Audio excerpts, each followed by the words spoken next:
the question about economy and efficiency is an interesting one, and I think a lot of people make the argument that capitalism is the most efficient economic system, and that even poor people in a capitalist society are still better off than the average person in a non-capitalist society because they have access to more goods and there's maybe earn better wages and whatnot.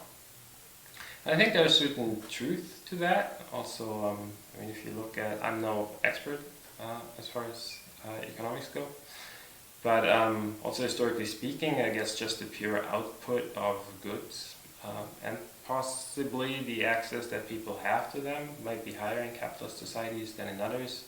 The main question, of course, is whether that's really what you want to pursue with your economy, because obviously a lot of those goods aren't necessarily all that important for having a good life, depending on where you put your values.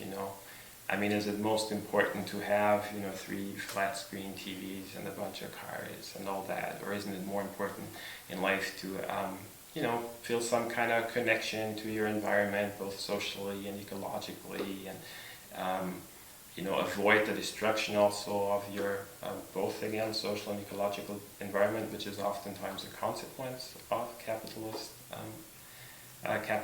economy. And I think if you shift those values, then capitalism just appears in a very different light, and obviously, maybe there's a lot of you have a lot of goods that you have access to, but in terms also of just social relationships, people don't necessarily have it all that great under capitalism. And there's a lot of pressure, there's competition, there are huge differences in terms of social justice and whatnot. So to me, to make it short, I think the question with capitalism is not so much about the efficiency of capitalism as an economic system. It's more about the values that are attached to it, and the question what you expect from your economy. You expect from your economy to provide for your basic needs. I don't think, again, then also if you look at history, obviously people have survived, fairly well in non-capitalist societies, so that can be done outside of capitalism. So then the question is, what do you want on top of that? Do you want,